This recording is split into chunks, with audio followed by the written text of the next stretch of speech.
Not doing a good job of sending out the recording. I am recording. There we go. Yeah. Okay. That's what I was working on this morning. There were some technical difficulties. Okay, gotcha. Good morning, everybody. Good morning. We've got some prayers for those of you who didn't come early.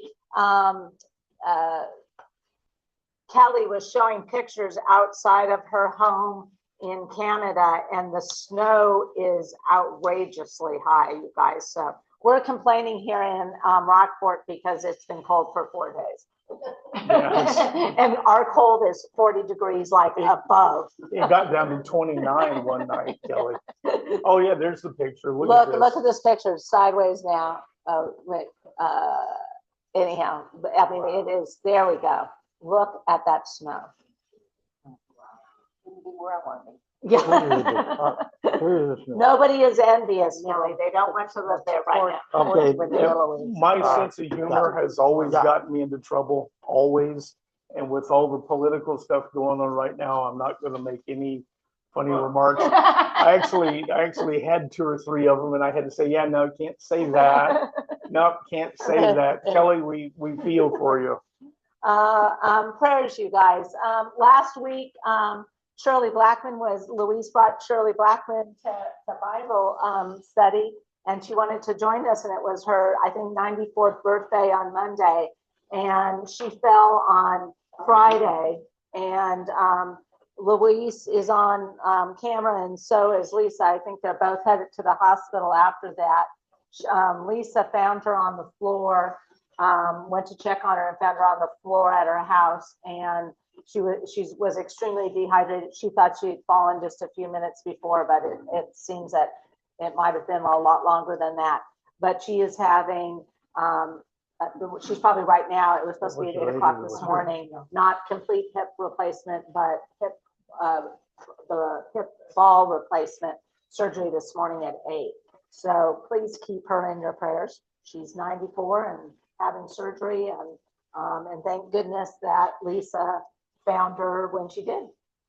So keep her in your prayers.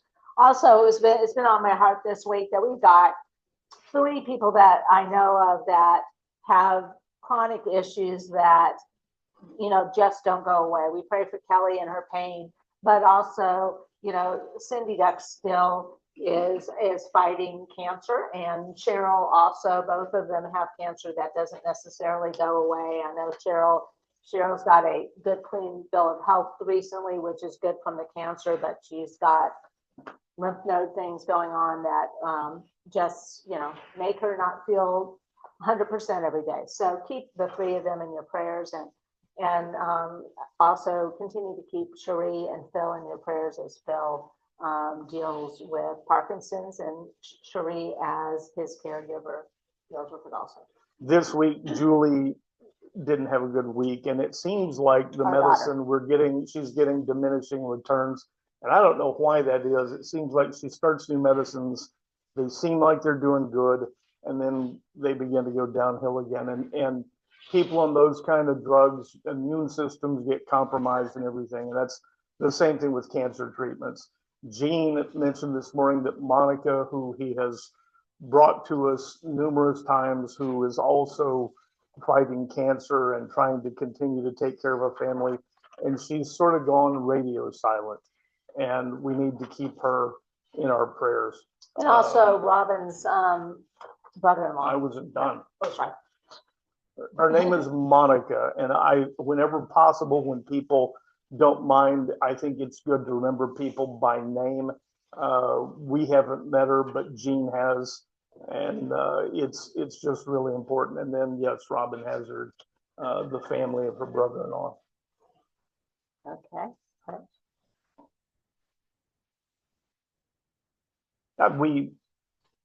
We know who you are. We understand that you made this place.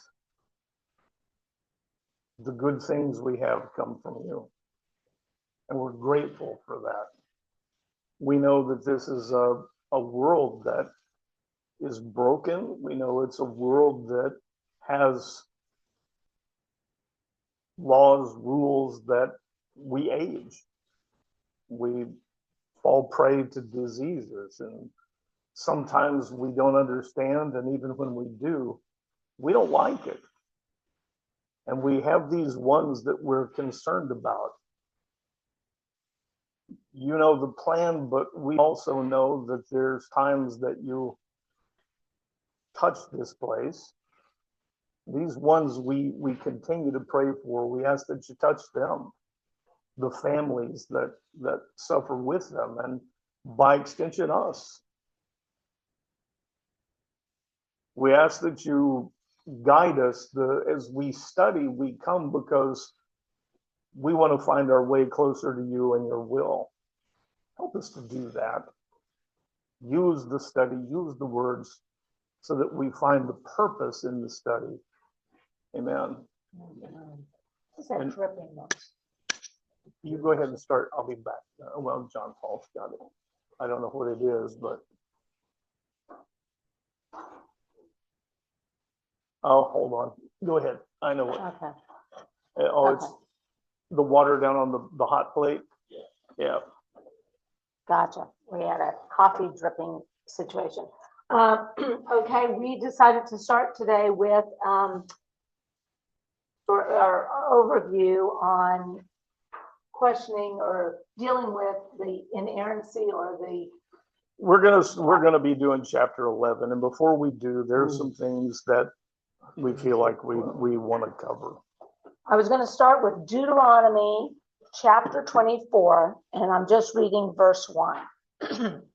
If a man marries a woman, but she becomes displeasing to him because he finds some indecency in her, he may write her a certificate of divorce, hand it to her, and send her away from his house. So, and I'm going to say something here. I'm going to preface it. Be kind enough to listen to the whole thing of what we're talking about. But this is in Deuteronomy. It's in the law.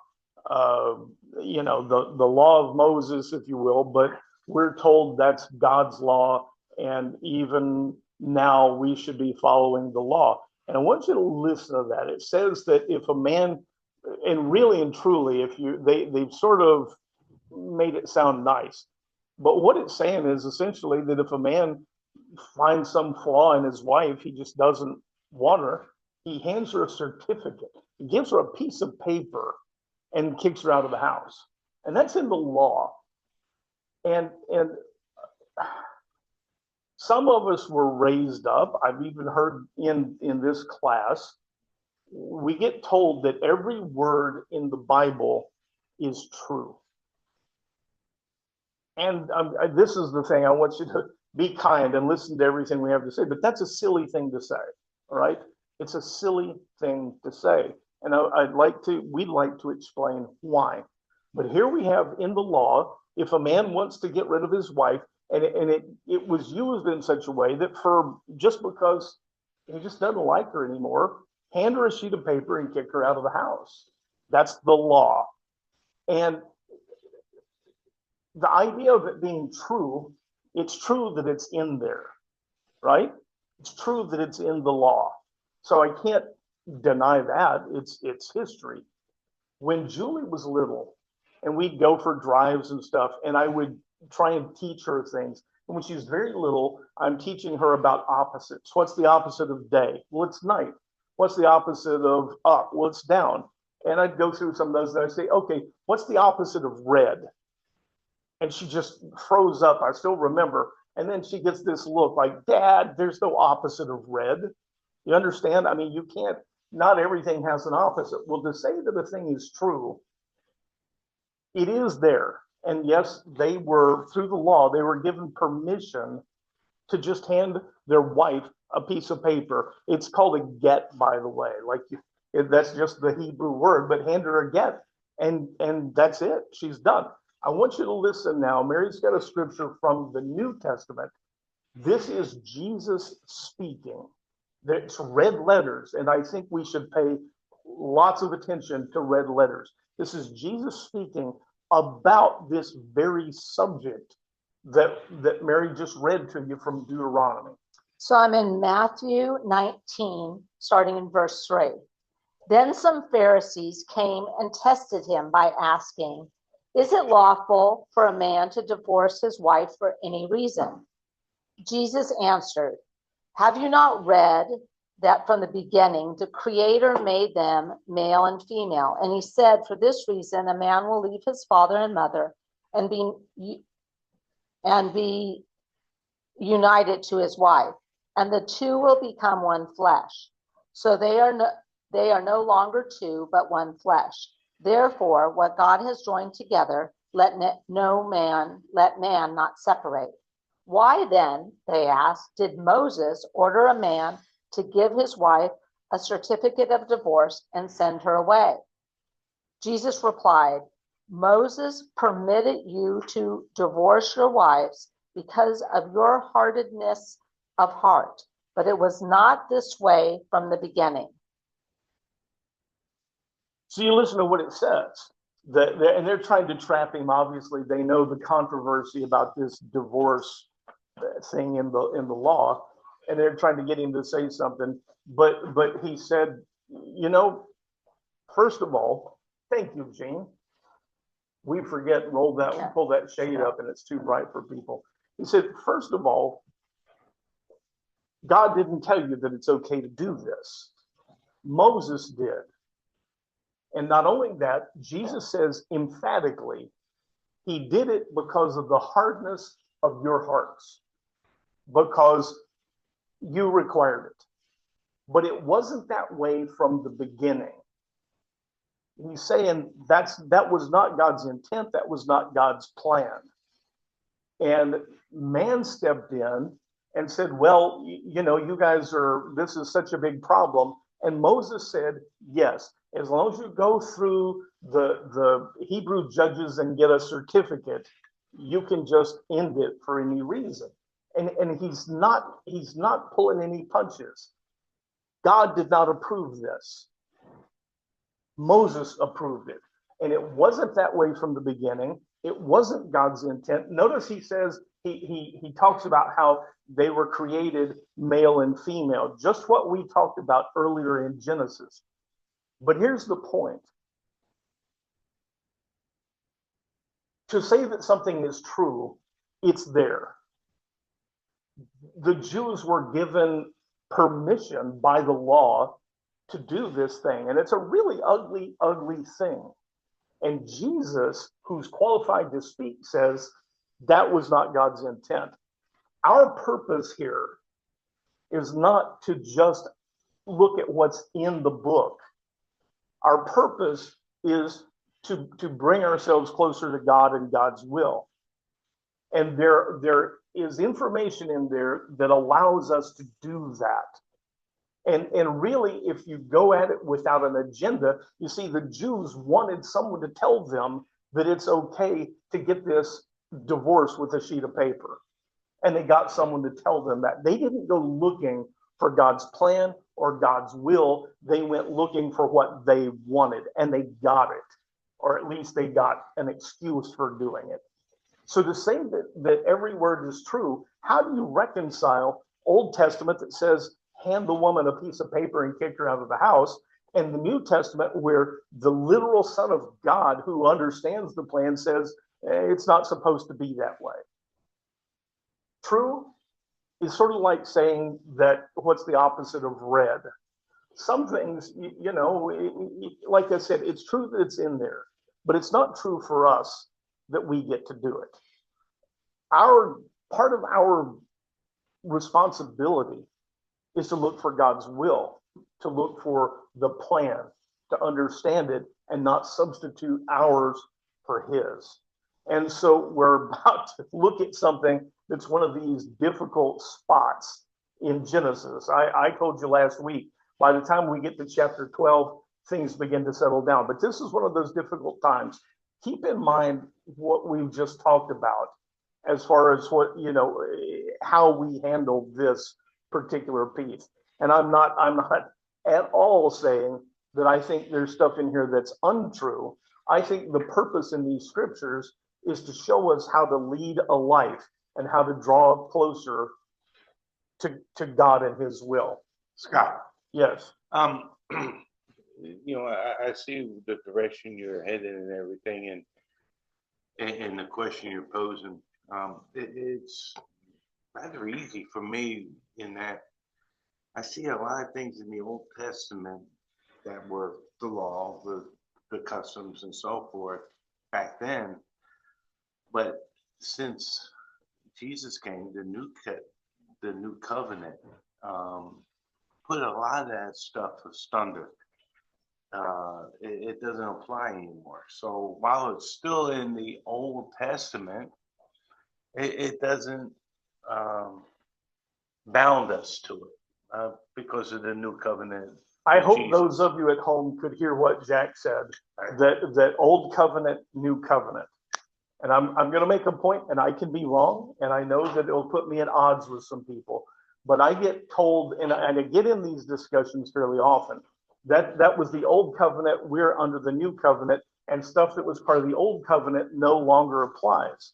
Listen to what Jesus said. He said the reason Moses told you that was because of your hardness of heart. He emphatically says that Moses approved this. This was not God's law. And to say that it no longer applied after, the new covenant, what Jesus said is it never applied. It never applied. And there's the difference, Jack. It is, and that's in the reason we pulled this rabbit out of the hat is because this is Jesus' own words. And he says it wasn't that way from the beginning. Moses approved it, and he did it because of your hardness of heart, not because it's God's will. And so that I'm clear about what I'm saying, there are things that humans have done. I mentioned David. David had a man killed because he had gotten the man's wife pregnant and didn't want to be exposed, and he had a man killed. That's in there too. It's true. He did it. That doesn't mean that it's God's plan. And a lot of that idea of old covenant, new covenant, Jesus spent a lot of his time during his ministry looking at those things in the law, in the Jewish tradition, and saying, that's not God. I mean, he got on the Pharisees and the Sadducees, and they were constantly, we can go through some other stuff in the law. In the same law, there's a piece that says that if two men get in a fight, one man comes to another man's house, and they get into a fight, and the wife gets involved and grabs the guy, the visitor, by the genitals. She needs to have her hand cut off. Now, is anybody bold enough to think that God initiated that God said, this is my plan for you? All I'm saying is that in addition to saying we're forgiven, part of what we're here for, God calls out to us to bring us closer to him. And every bit of these scriptures, I'm convinced, does that. I've seen it misused and abused. This week, I got into we'll say a discussion with a teacher online who has a PhD, and him and another one were having a discussion that said that Jesus, it never says that Jesus was divine, and he's using a Greek word, and he says in the beginning was the word was with God, and it doesn't really say that. He says pros means he was moving towards God. Well, it's an absolute ridiculous use of language. And he lost the argument. And I actually had people writing and saying, thank you for explaining this, because it worries people. They go, oh my gosh, this guy who's got a PhD and he speaks so confidently has just convinced me that Jesus himself was not divine. What does that do to us? And so the point, and I'm going to be, and if I'm wrong, I'll pay for it, I'm sure. Every word in these scriptures was put here to bring us to God's will and his purpose for us. And when Jesus says, yeah, it's in the law, But it wasn't that way from the beginning. It wasn't, and in the beginning was God and his plan. And we messed it up. We all do it. So, make of that what you will. And I knew I would wind up upsetting some people saying this, but when I see things in Jesus' words that says, Moses did this and he did it because you couldn't hear the truth. You wouldn't follow God's will and God's plan. And so he gave you an out. And he said, I'm telling you that other than for sexual immorality, you're not supposed to get these divorces. People kept doing it. The Jews kept doing it. I can't fight that. But I think that part of our job is to tell you what the words say. And what Jesus says is, that's not God's plan. We're about to get into this thing in Genesis. Let's go ahead and read it and see if we can apply any of this. And maybe we just are at odds with each other. And this is the Tower of Babel that Scott is referring to. And so we're in Genesis 11. We didn't read Genesis 10. We talked about that. It goes through. Remember, we had Noah come out of the ark with his three sons, and chapter 10 is called the Table of Nations, and it goes through the genealogy of Shem, of his three sons, who are Shem, Ham, and Japheth. And chapter 11 is sort of a flashback. So it happens during chapter 10, just so you're aware of that. It's not all chronological. So I'm on chapter 10 of Genesis, verse 1. Now the whole world had one language and a common form of speech. And as people journeyed eastward, they found a plain in the land of Shinar and settled there. And they said to one another, come, let us make bricks and bake them thoroughly.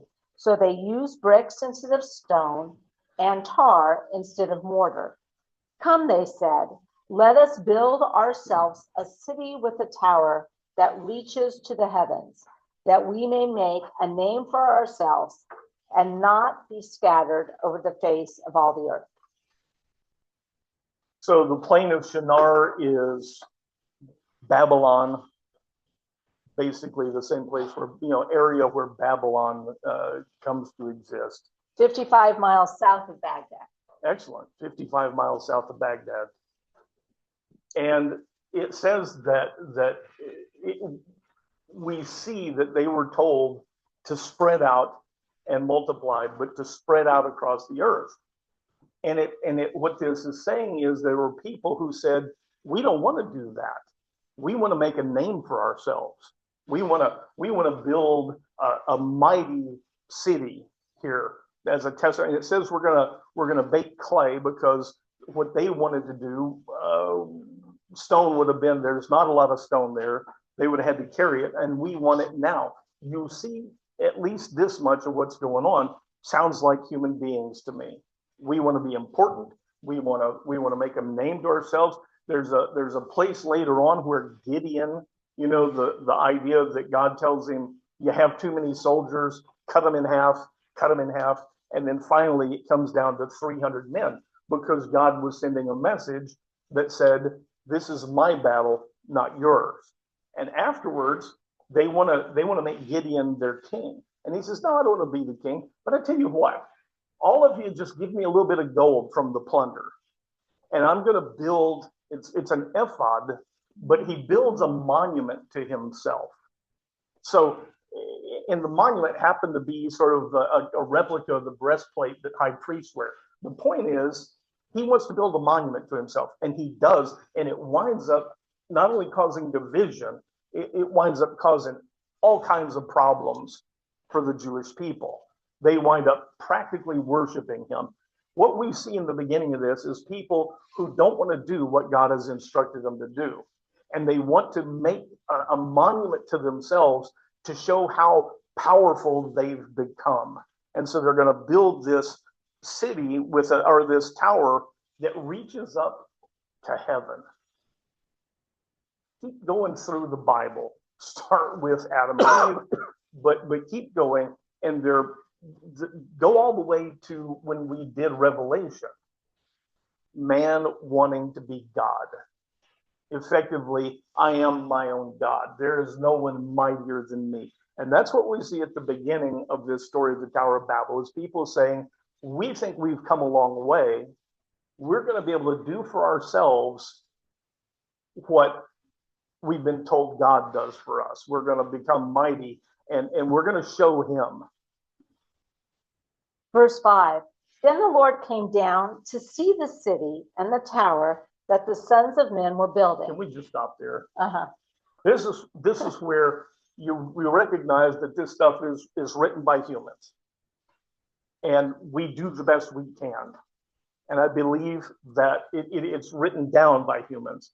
But it says that God came down to see the city and the tower that the sons of men were building. And if you just read it, it sounds like it's saying God thought to himself, I better go down and have a look at this, as if he didn't already know, right? Those are the things that people wind up splitting hairs over. And that's where I start going, I don't think that's what it means. More importantly, I don't think that's what the purpose of this is, to tell us that without coming down himself and having a look around, God didn't know. Let's go on. And the Lord said, if you had begun to do this, If they had begun to do this as one people, speaking the same language, then nothing they devise will be beyond them. Come, let us go down and confuse their language so that they will not understand one another's speech. So the Lord scattered them from there over the face of all the earth, and they stopped building the city. That is why it's called Babel, for there the Lord confused the language of the whole world, and from that place the Lord scattered them over the face of all the earth. So it next says that what God said is, well, if they're able to do this, if they're able to build this tower, nothing's going to stop them. And it almost sounds like what it's saying is that God was threatened by the possibility that, and that is, again, those are the things that people seize on and split hairs.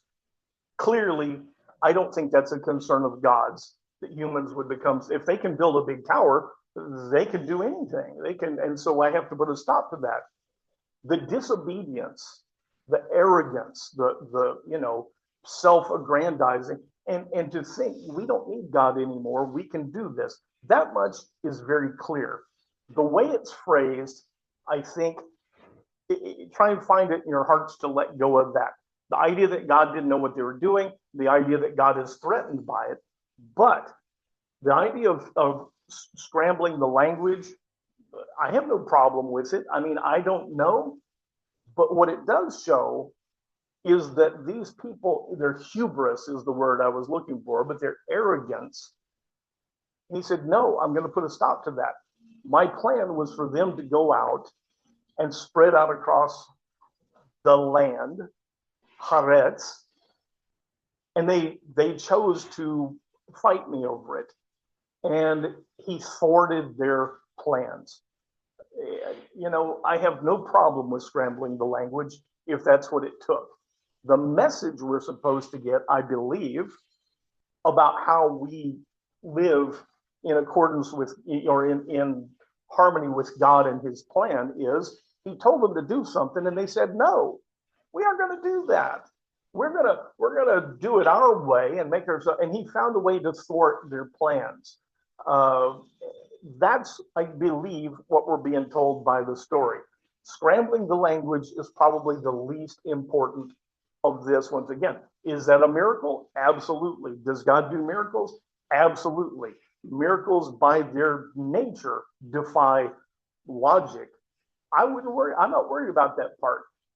But these people early on had gotten to the point they just said, no, we're not going to. And they were people that God had been dealing with after the flood.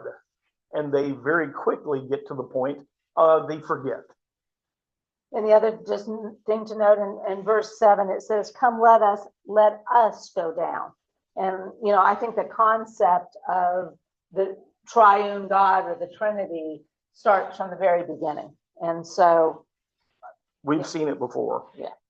When we Excuse get, me, Scott, Yes, but we've seen this disobedience from day one. we have. So it's part of this teaching that it's the disobedience that bothers the Almighty. I hope that's the Whether eating the infamous apple or not, you're not doing what I put you here to do and instructed you to do. You are really attacking my Godship. You want to be God yourself. And I keep hearing the echo of John Paul. It's that human free will, maybe, but it's also a tremendous influence from Satan. He was there from day one. He's not letting go. He keeps coming back and back and back and back. And you got to keep the battle going. It's a very good point, and absolutely should not be left out. And if you read in the very early part, the thing that they were tempted with, if you do this, you'll become like God. That's appealing to that part of us, and we seem to fall prey to it. John Paul, you had something? Well, and the other part is they believe the lie. True. Surely you won't die. Surely you won't, yeah. Surely you won't die. Sure, he's not gonna kill you. He made you. You're not gonna die. But it's the same thing with the Tower of Babel. Hey, let's go out here and whatever he said, we're not close on that. We're gonna do something ourselves. It's that voice inside your head that convinces you the free will part where we're susceptible to, as human beings, to be swayed. I also a very good point, and we do tend to believe the lie. Yes, Jack. Back my understanding with this incident that occurred was that these people got together and they came up with a project, to become like God and build this giant tower, which was against what God told them to do.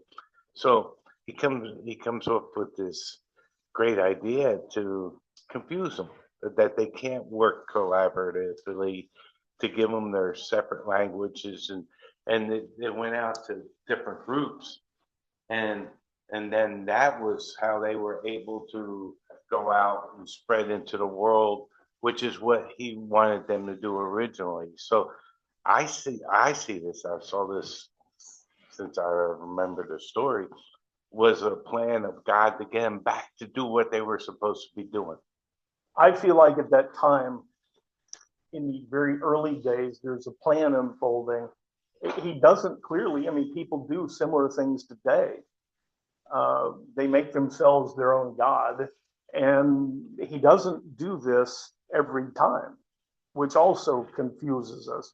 But I kind of feel like in these early times in Genesis, as this plan is starting, it's a more critical time. I totally agree with you. He thwarted their designs. Let me make it more personal, okay? I don't like to speak for all of you, but when I was, little, we were at a restaurant. My parents would tell this story, and I had to go to the restroom. And back then, little kids went to the restroom by themselves. And another kid had also been in there and apparently had told me to do something. And my parents said that the restaurant, it was a fancier restaurant, fairly quiet. All they hear is the voice coming out of the restroom screaming, and it's me. You don't tell me what to do. Nobody tells me what to do. That's me. That's me. And so I relate to this idea that we tend to fall prey to nobody gets to tell me what to do. And again, from a personal standpoint, I will tell you, as far as stopping their designs, there have been times I am without any doubt certain that I've done this, a different form of it, but this. And miracles, God has absolutely said, I'm pulling you out of that. I'm not going to allow you to do that. And it is a painful thing to have done. Now, I agreed, with my commitment. That's sort of the deal I have, that I said, I will follow you. And when I don't, I get corrected. At times it has been some fairly painful correction. But I think we're all saying the same thing. I think we see the same thing. This particular story hangs a lot of people up about the scrambling of languages. And once again, the scrambling of languages, a miracle, is not, I don't believe, the point of this story. It is, in fact, as you say, Jack, that they had decided not to do what God told them to do. And he said, no, you're going to. You're going to do it this way. And if you look at the very end, it says, the Lord scattered them over the face of all the earth, which was the original instruction. That's the best I got on it. Yes. It also helps to explain how no matter where you go in the world, every tribe, group, anything of people have a flood story. Because they were from Noah's sons, they were all gathered together, they knew what had happened. And then they all get scattered all over the place with different languages, but they have this ancient story carried down to them. That's possible, John Paul. It's possible. The big thing, though, is that I don't have a problem. I absolutely believe in the truth of the scriptures, that God is real. I don't feel like the biggest lesson is to try and convince you that he's real, because if you don't believe that, you don't believe that. I mean, the Spirit does that. What I think part of our job is to learn from these scriptures how we live in accordance with God's will for us, how we take action on the belief, the knowledge, the faith, as Gene points out. God is real and has a plan. How do we, there should be some action taken. And I'm always wanting to look for what is being taught to us. This is not just a history lesson. Here, let me tell you what happened a long time ago. I'm utterly convinced that these things are here for us to see ourselves and realize, oh, I do that too. I should probably knock that off and possibly see God's hand in this world a little more often and active than we tend to. Can we go to 12 now? No, we're not going to look at verse. So we are on Genesis 11, and we're at verse 10, and we're not going to read verses 10 through 26, each and every verse, because first of all, he'd have to read them because there's a whole bunch of names I can't pronounce. But this is the genealogy of Shem. And remember, Shem is one of Noah's 3 sons.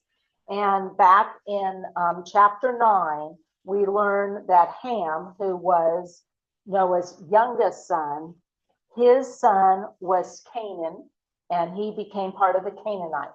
We read that, so that's Shem.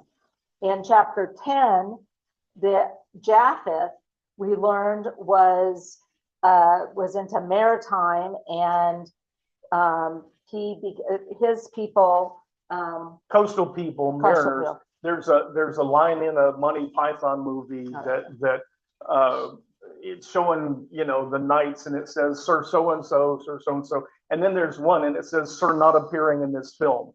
He's just not important. The sons of Japheth are by and large not really mentioned again. We kind of know a little bit. We do know that they went to the coast. They became, they were the maritime people, but they really don't factor in. We know they're out there, but that's all we've got. And remember what Scott says when we started with the first man and woman, or Adam and Eve, their story, that story and this line is going to go all the way down to the Messiah eventually. And so we're narrowing this down. So we have Noah's son, Shem, and verses 10 through 26 take it from Shem all the way to Abraham. Scott just wants to look at 2 verses. One of them is because 14. it's so-and-so beget so-and-so. Those things get so boring that people just can't stand it. There are some names. 14. 14. When Shelah was 30 years old, he became the father of Eher. Shelah, I wanted just to mention one name out of this. There are a whole bunch of them. And unless you really like words the way I do, but Shelah means a quiet prayer or a petition. And he was named with the idea that the hope of a parent, this will be someone who turns to God with his petitions. Shalah. In today, right now, in Arabic, the people who speak Arabic will say something and then they will say, Inshallah. Same word. It means if God wills. It's that little prefix that says if, but it's the idea of seeking God's will. That's what Shalah means. That's the name. And then pardon me? Inshallah. Inshallah. I pronounce it wrong. Inshallah. Inshallah. Inshallah. This from someone who lived there. So it's inshallah. I know that word. Yeah. Well, but you hear it, right? You understand that part of the reason that the Jews and Arabs are at each other's throats is they're related and their languages are related. El is the word for God in Hebrew, and Al is the word for God in Arabic. And there are a whole bunch of those where you realize shalom, the word shalom for peace. Salem is the Arabic word for it. I mean, you hear that's the same word. So this guy is named Inshallah. He's named Selah, which is one. It has to do with turning to God with your petitions. And I think it's kind of a beautiful name. We see a lot of these names actually mean something. And read verse 15 just because they're all the same. And after he had become the father of Eber, Shelah lived 403 years and had other sons and daughters. And that's what we're leaving out, is just this litany of this one begat. And it's always the oldest son that gets mentioned. And then after that, they lived a long time and had other, but you see how the firstborn is so important in this culture. And as you go through this, another thing to note is they start off with 403 years. And then when you get down all the way to, we're going to read verse 26, it goes, they were 119, or they went from 430 to 209 to 207 to 200 to 119. So how long these people are living is becoming less and less. I mean, I think that's just, and we figure that out in after the first part of Genesis. I saw an article yesterday, scientists, modern biochemistry, and part of the headline is it possible for us to live longer than 120 years? And I thought it was kind of funny, since it had said that God said, I'm not going to contend with these people. They're not going to keep these long lifespans. It's going to move down. And that was the exact number that they used in the scientific study. Verse 26. Verse 26. When Terah was 70 years old, he became the father of Abram, Nahor, and Haran. Abram becomes Abraham. Father Abraham had many sons. So this last one, it works us down through these generations until we get to Terah, who became the father of Abraham, Nahor, and Haran. These become very important, but this is more of the reason we say that this story is the story of the lineage of Jesus, of the Messiah. And now these three, now that he has worked his way, now that the scriptures have worked their way down to them, now we're going to expand on those three. Verse 27. This is the account of Terah. Terah became the father of Abram, Nahor, and Haran. And Haran became the father of Lot.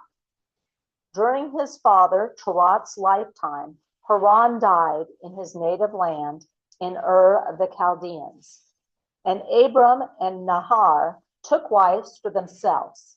Abram's wife was named Sarai, and Nahor's wife was named Milcah. She was the daughter of Haran, who was the father of both Milcah and Ishkah. So Sarai was barren. She had no children. And Terah took his son Abram, his grandson Lot, son of Haran, and his daughter-in-law Sarai, and the wife of Abram, and they set out from Ur of the Chaldeans for the land of Canaan.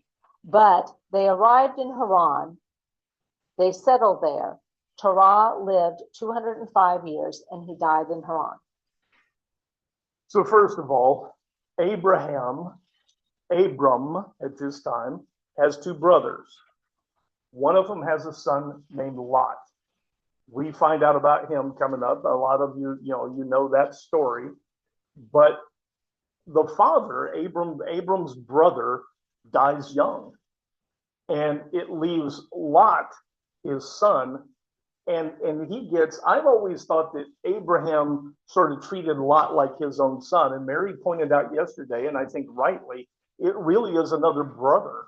Essentially, Lot gets moved up in the lineage and is treated like a brother to Abraham. And she's right. That is really how it happens.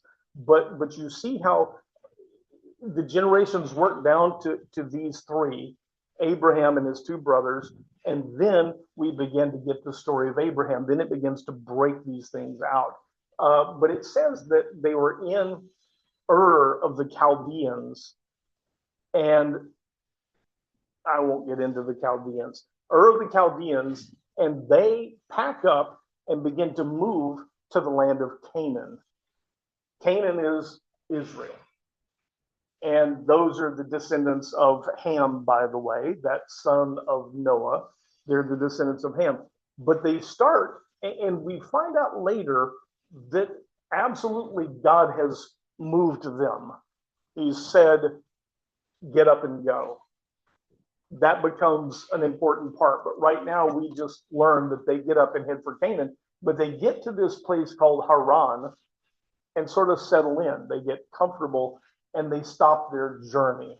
And I was saying, when you read some of these Bible passages and all these names, you think, Scott always calls it Mind Novocaine. Mind Novocaine. You just go over the names, but all of a sudden you realize, so one of Noah's sons was named Haran, and he died. And then it says, and then they arrived in Haran. So Haran is both a person and a place. And we don't know. Did they name the place after Abraham's brother? Or was Abraham's brother named because of the place? We don't really know, but it is confusing. And we just sort of blow over it. They get to a place named Haran, which I'm sure it's not a coincidence, was the name of Abraham's now dead brother. And they settle in, they pause in their journey. And I guess we pick it up in 12. Then the Lord said to Abram, leave your country, your kindred, your father's household, and go to the land I will show you. I will make you into a great nation, and I will bless you. I will make your name great, so that you will be a blessing. I will bless those who bless you, and curse those who curse you. And all the families of the earth will be blessed through you. So Abram departed as the Lord had directed him, and Lot went with him. Abram was 75 years old when he left Haran, and Abram took his wife Sarai, his nephew Lot, and all the possessions and people they had acquired in Haran, and set out for the land of Canaan. Now, there's some kind of important things here. First, this part where it says, God speaks to Abraham and says, time for you to pick up and go. You got to get back. You're on your way to Canaan. Get back on the mission. Pack up. Leave, the people if you have to. You're going to Canaan. And he gives him a promise. And this promise, this is the first that we associate with the Jews, the promise that God makes to Abraham. This is the first time the promise that we know of is made. And he says, I'll make your name great so that you will be a blessing. You'll become, your descendants will become a great people. Remember, his wife is barren. Sarai, who becomes Sarah, has no children and has not been able to conceive children. And he says, your descendants will become a great nation, and I will make you a blessing. And then the really important one is, he says, I'll bless those who bless you, I'll curse those who curse you, and all the families of the earth will be blessed through you, through Abraham, through his descendants. And I don't see how you can have any doubt that this is talking about the eventual Messiah. This is Jesus. And it doesn't say that the Jews will be blessed, your people will be blessed. It says all the families of the earth will be blessed through you, through the Messiah. This is the story of the lineage of the Messiah, the lineage of Jesus, and all the families of the earth will be blessed through you. And I just think it's so important to understand that the promise and the gift to Abraham is in service to the Messiah. It's in service to the gift that we're given, the blessing we're giving through this. This is the beginning of it. When they came to Well, the, that's a critical point when we start hearing that only the Jews. And if we miss this, again, is the influence of the devil saying, hey, he just created you, but it's not a big deal. Everything he really says, it is subject to debate. Yeah. And because, I mean, that's people dying over this stuff. They did, in fact, die over it. And, Yeah. and you're right. The idea that they took the position, this is our gift. Yeah. This is God blessing us. And right here from the start, all families of the earth will be blessed through you. Right. Is there a question about the word family? Because he says of its earth. I mean, is there something that is in the word itself that? You know, nothing I can find except that family is so important. And that's, you know, the intent of this. But no, I can't find anything, Jane. when they came to the land of Canaan, Abram traveled through the land as far as the site of oak of Moreh of Shechem. And at that time, the Canaanites were in the land. Then the Lord appeared to Abram and said, I will give you this land to your offspring. So Abram built an altar there to the Lord who had appeared to him. From there, Abram moved on to the hill country east of Bethel and pitched his tent with Bethel to the east and Ai to the east, Bethel to the west and Ai to the east. There he built an altar to the Lord, and he called on the name of the Lord. And Abram journeyed on towards the Negev. So he goes down into this land of Canaan, which is modern day Israel, and it names some places. Bethel. Well, Shem first Shechem, yeah. is North Israel, and it's probably like Haifa. So it's the very north part of what we considered modern day Israel. And Bethel is north of Jerusalem. So they wind up going up from where they started. They go up and around and then down into Egypt. I've tried to look at the geography. There are mountains in between. There's also desert in between. And I think that's the reason they went up that way. But they come back down, and it names some places where he stopped. Shechem becomes important later on. Bethel, in Hebrew, there's a word Beit, and that turns into Beth. Beit means the town of or the city of. El means God. So Bethel is literally the city of God or the town of God. Bethlehem, same thing. It has to do with city of bread, but it names this place. Later on, Bethel, there's a time where the Ark of the Covenant is shipped to live in Bethel for a little while. And Abraham, while he's out in this area, builds an altar to God, which he comes back to later. This sentence struck me with the offsprings. His wife is barren. So what offspring is he talking about? I will give this land to your offspring. To your offspring. Yeah, that was sort of, I understand what you're saying. That was sort of the point I was making. He says this to Abraham, to Abraham. I would think he's got to be wondering how, and we see him later say exactly that. But he takes it on faith and he packs up and he moves. He goes. And we're told later, one of my favorite verses in the Bible, Abraham believed, and it was counted unto him as righteousness. That faith, to be counted as righteousness, faith is important. It does say that they go through Canaan and then they wind up going down to the Negev, which is, we hear it called the Negev Desert, and it has been a big factor in the wars that modern day Israel has fought, but it's getting down close to Egypt proper. In fact, it really is Egypt proper at this time. But he goes, it seems like he sort of overshoots, and I can't figure out why. I really can't.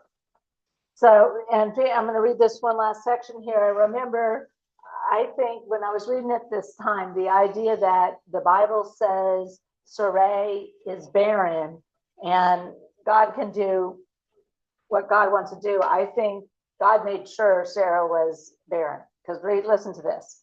Now there was a famine in the land. So Abram went down to Egypt to live there for a while because the famine was severe. As he was about to enter Egypt, he said to his wife Sarai, "Look, I know that you are a beautiful woman, and when the Egyptians see you, they will say, 'This is his wife.' Then they will kill me, but will let you live. Please say you are my sister, so that I will be treated well for your sake, and on account of you, my life will be spared." So Abram entered Egypt, and the Egyptians saw the woman was very beautiful. When Pharaoh's officials saw Sarai, they commended her to him, and she was taken into the palace of Pharaoh. He treated Abram well on her account, and Abram acquired sheep and cattle, male and female donkeys, men servants and maid servants, and camels. The Lord, however, afflicted Pharaoh and his house with severe plagues because of Abram's wife Sarai. So Pharaoh summoned Abram and asked, "What have you done to me? Why didn't you tell me she was your wife? Why did you say she is my sister, so that I took her as my wife?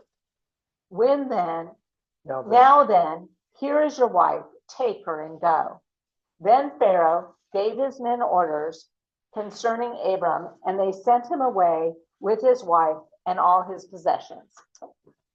This is one of those stories that we hate being in there.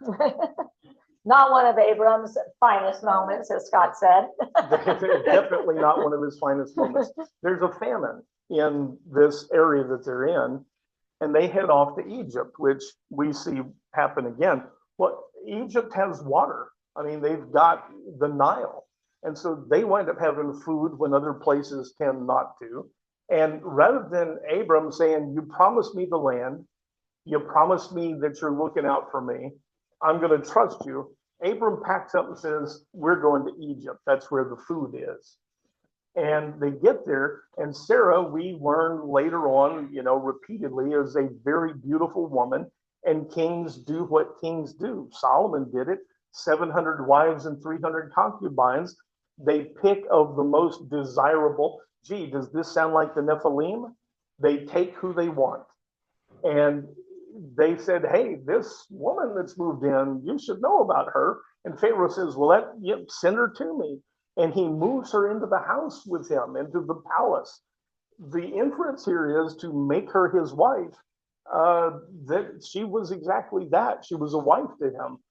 And God reveals to, well, I guess you heard, I didn't mention, obviously, Abraham says, "They'll kill me. You're so beautiful, they'll kill me and take you.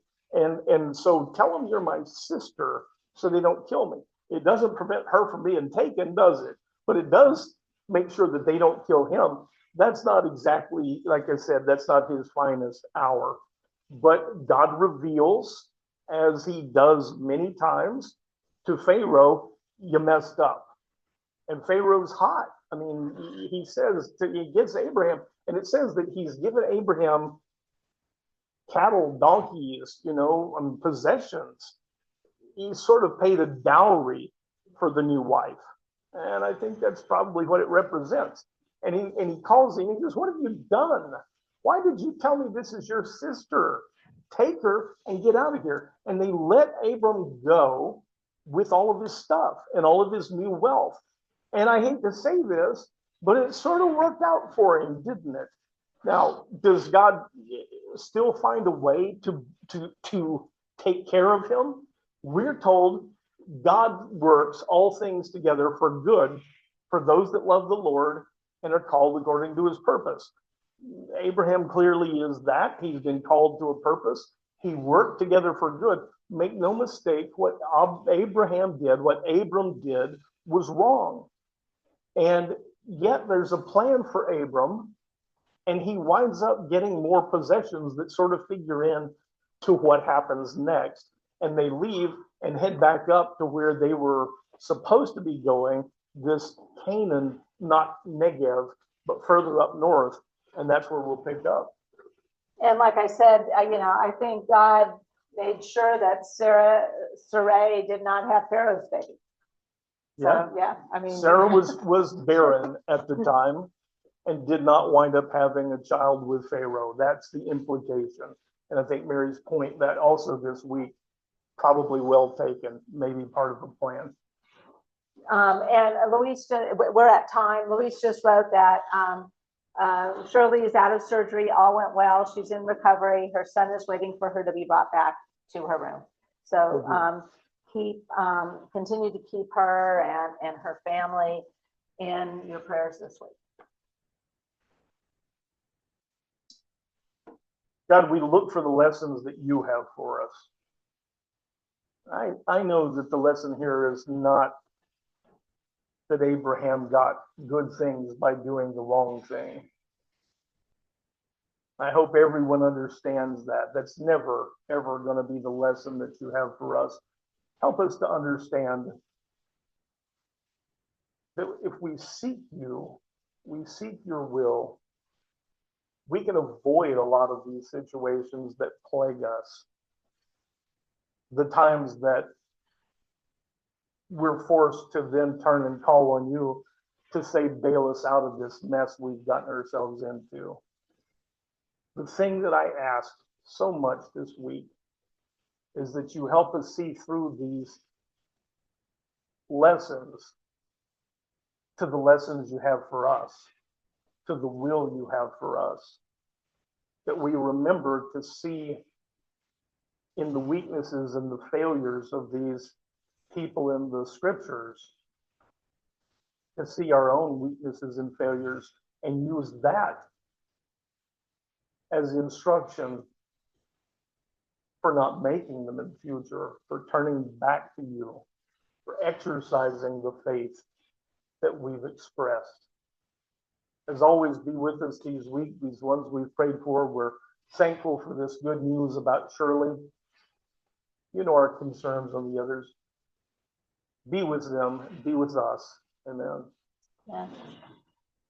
Thank you, guys. Nice to see you. Have a again. great week. I know I will, and I will be back with you with pictures next week. Thank you. Have fun. Bye-bye. All I can tell you is, Jack, I believe